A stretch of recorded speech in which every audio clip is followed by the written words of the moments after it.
Hello everyone, मैं हूं doctor Sonakshi Sehrawat, paediatric ophthalmologist, Himachal eye hospital कालका से। आज मैं आप सभी से बच्चों की आंखों में होने वाली कुछ कॉमन आई प्रॉब्लम्स के बारे में बात करूंगी। कोविड टाइम्स में या कोविड के बाद हमने काफ़ी स्कूल्स की स्क्रीनिंग करी, जिसमें हमने एक बहुत ही कॉमन चीज़ नोटिस करी कि बच्चों की आंखों की विजन काफ़ी कम थी। बट ना तो बच्चे ना ही उनके पेरेंट्स किसी को इस बारे में कुछ आइडिया था।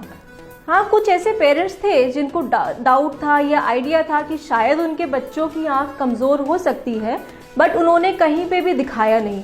क्यों? क्योंकि वो एक चश्मे को एक सोशल स्टिग्मा की तरह ट्रीट करते हैं। तो अब आप सोच रहे होंगे कि भाई ठीक है, नज़र कम होना ये तो बहुत बेसिक सी बात है, बहुत ही माइनर इशू है, इसको इतना बड़ा क्यों बनाया जा रहा है। हाँ, ये एक माइनर इशू है, पर तभी तक माइनर है जब तक हम इसकी ट्रीटमेंट कर रहे हैं। बट अगर आप इसकी ट्रीटमेंट नहीं करते हैं, यानी कि अगर बच्चे की आंख कमज़ोर है और हम उसको कहीं नहीं दिखाया, तो इसकी वजह से आगे जाके कुछ मेजर इश्यूज हो सकते हैं। अब मेजर इश्यूज क्या क्या हो सकते हैं?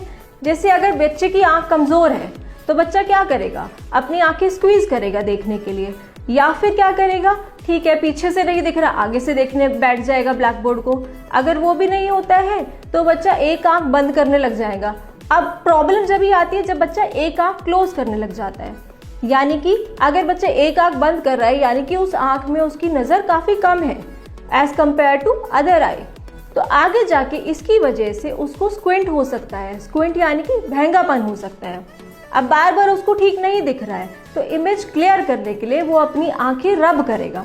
अब जब गंदे हाथ बार बार बच्चा अपनी आईज पे लगाएगा तो उसकी वजह से इन्फेक्शन होने के पूरे चांस है। इन्फेक्शन में स्टाई हो गई, कुछ और इन्फेक्शन हो गया, इन्फ्लेमेशन हो गई, या फिर एक गंभीर बीमारी है जिसको केराटोकोनस बोला जाता है, ठीक है, वो होने के पूरे चांसेस इसके बढ़ जाते हैं, जस्ट बिकॉज कि बच्चे की आंख की विजन कम थी, उसने आंखें रब करी और उस वजह से ये सारी प्रॉब्लम्स हो गई। एक और मोस्ट इम्पॉर्टेंट प्रॉब्लम है जो कि काफ़ी टाइम से चलती आ रही है, पहले भी थी बट आजकल हम देख रहे हैं कि इसका इंसिडेंस काफ़ी इंक्रीज हो गया है, जो कि है एम्ब्लायोपिया। एम्ब्लायोपिया, और I will say it as lazy eye. अब लेजी आई का मतलब क्या होता है? लेजी अगर हम टर्म्स में बोलें कि कोई भी बंदा लेजी जब होता है जब वो अपना काम नहीं कर रहा, कोई दूसरा बंदा उसका काम कर रहा हो, तो हम कह देंगे कि हाँ भाई ये बंदा लेजी है। सेम चीज़ होती है हमारी आईज के साथ, कि जब एक आंख की विजन काफ़ी बढ़िया है, दूसरी आंख की विजन काफ़ी कम है, तो वो आई अपना काम करना बंद कर देती है और जो अच्छी विजन वाली आंख है वो काम करती रहती है, जिस वजह से हमेशा के लिए जिसमें कम विजन थी उसमें कम ही रह जाती है। अब ये बात ये आती है कि इसको पता कैसे चलेगा कि बच्चे को एम्ब्लायोपिया है या लेजी आई है? तो सबसे पहली चीज़ है स्क्रीनिंग। अगर हम हर साल बच्चे की आई चेकअप कराएंगे तो वो उससे हमें पता चल जाएगा कि हाँ भी बच्चे की विजन में कुछ प्रॉब्लम है या नहीं है। क्यों? अब हर साल कराने की ज़रूरत क्या है बच्चों की आंख चेकअप? वो इसीलिए ज़रूरत है कि जो हमारी जो न्यूरोविजन डेवलपमेंट होती है आंख की, वो 6 साल तक होती है बच्चे की, ठीक है, तो इसीलिए हर साल स्क्रीनिंग कराना इम्पॉर्टेंट हो जाता है। दूसरा, कुछ वार्निंग साइंस होते हैं जो मैं आपको बताऊंगी कि अगर कभी भी बच्चे में वो साइंस हो रहे हो, जैसे कि क्या होगा कि कभी बच्चा अपनी आंखें स्क्वीज कर रहा है या बार बार रब कर रहा है, या फिर वो आपको खुद ही आके कंप्लेंट कर रहा है कि हाँ मुझे कम दिख रहा है, आंखों से पानी आ रहा है, या एक ही आंख को बार बार बंद कर रहा हो, ठीक है। अगर आपको कुछ भी ऐसा लगे तो मतलब आपको इमीडिएटली दिखाने की ज़रूरत है बच्चे को। अब सेकेंड बात ये आती है कि अब ये जो एम्ब्लायोपिया है, कि इतना सब कुछ बता दिया कि ये हो रहा है, इसमें हो कैसे रहा है कि अब जैसे आप समझिए कि एक आंख है उसकी विजन बहुत अच्छी है, तो वो आंख सिग्नल देगी ब्रेन को, जो कि बहुत ही शार्प सिग्नल आएंगे, बहुत ही क्लियर इमेज आएगी। दूसरी आंख है उसको ठीक से नहीं देख पा रहा है, यानी कि उससे ब्लर दिखेगा, धुंधला दिखेगा, तो ब्रेन में जो इमेज जाएगी वो भी धुंधली जाएगी। अब जब ब्रेन क्या करता है, जो आंख की जिसकी शार्प इमेज आ रही है सिर्फ उसी को ही देखेगा, जिसकी धुंधली आ रही है उसको भूल जाएगा। तो इसकी वजह से जिस आंख की नज़र कम है उसकी नज़र हमेशा के लिए कम ही रह जाती है, जबकि जिसकी नज़र ज़्यादा है वो वैसी ही रहती है। तो इस वजह से ये बेसिक सा एक फंडा है जो इस बीमारी में होता है। अब बात ये आती है कि इसकी ट्रीटमेंट क्या है, क्या इसकी ट्रीटमेंट पॉसिबल है? तो हाँ जी, ट्रीटमेंट इसकी बिल्कुल पॉसिबल है। लेकिन उसके लिए आपको टाइमली दिखाना ज़रूरी है। हम टाइमली बीमारी को डायग्नोज करेंगे तभी उसी को हम ट्रीट कर पाएंगे। अब उसमें क्या रहता है, सबसे पहली चीज़ होती है चश्मे का नंबर। जितना भी बच्चे को चश्मे का नंबर होता है सबसे पहले वो दिया जाता है।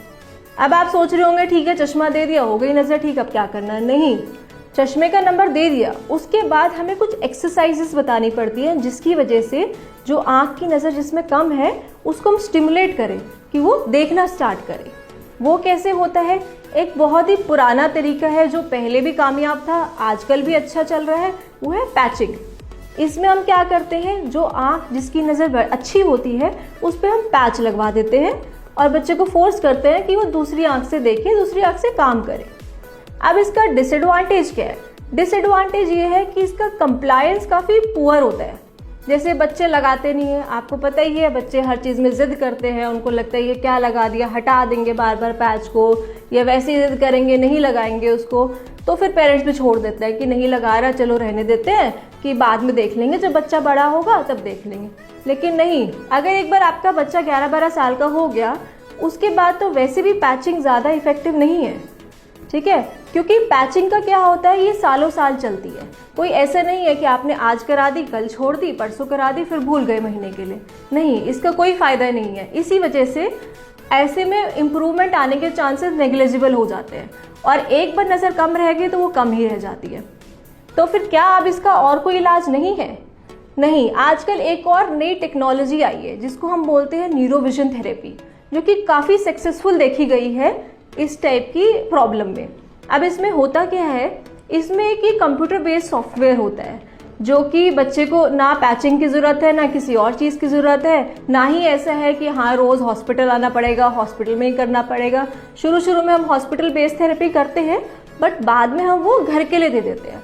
घर पे आपके पास सिर्फ एक लैपटॉप होना चाहिए, एक इंटरनेट कनेक्शन होना चाहिए, बस। रोज़ बच्चे के अकॉर्डिंग वो टाइम शेड्यूल हो जाएगा, वो थेरेपी शेड्यूल हो जाएगी, बच्चा रोज़ उसको करेगा। उसमें होता क्या है, उसमें कुछ गेम्स होते हैं। वो गेम्स ऐसे होते हैं जिनको बेसिकली इसी प्रॉब्लम के लिए मॉडिफाई किया गया है कि ताकि वो जो आई को स्टिमुलेट करेगा, जो आँख कम काम कर रही है, और उसकी विजन इम्प्रूव होती रहेगी।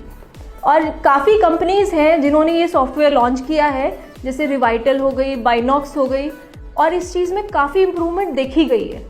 And the most important thing is कि ये थोड़े बड़े बच्चों में भी इसकी इम्प्रूवमेंट काफ़ी अच्छी आई है। जो 11-12 साल से ऊपर के लोग बच्चे हो गए जिन पे एम्ब्लायोपिया लेट डायग्नोज हुआ, क्योंकि पहले किसी भी रीज़न से नहीं दिखाया या नहीं पैचिंग कर पाए, कुछ भी नहीं हुआ, उनमें भी इसकी इम्प्रूवमेंट हमने काफ़ी अच्छी देखी है। तो इसीलिए आजकल ये सॉफ्टवेयर बहुत ही एक एडवांस थेरेपी की तरह सामने आया है, और यही चीज़ हमने अपने हॉस्पिटल में भी स्टार्ट करी है, जिसकी वजह से हमने भी खुद देखा है कि बच्चों में काफ़ी इम्प्रूवमेंट आई है। So in the end I would just like to say कि बच्चों की आईज़ बहुत इम्पॉर्टेंट है, उसको हम ऐसे हल्के में नहीं ले सकते। तो इतना कोई बड़ा सोशल स्टिग्मा नहीं है अगर चश्मा लग जाता है। चश्मा हटाने के बहुत तरीके होते हैं, जब बच्चे बड़े हो जाते हैं काफ़ी तरीक़ों से हम वो हटाया जा सकता है।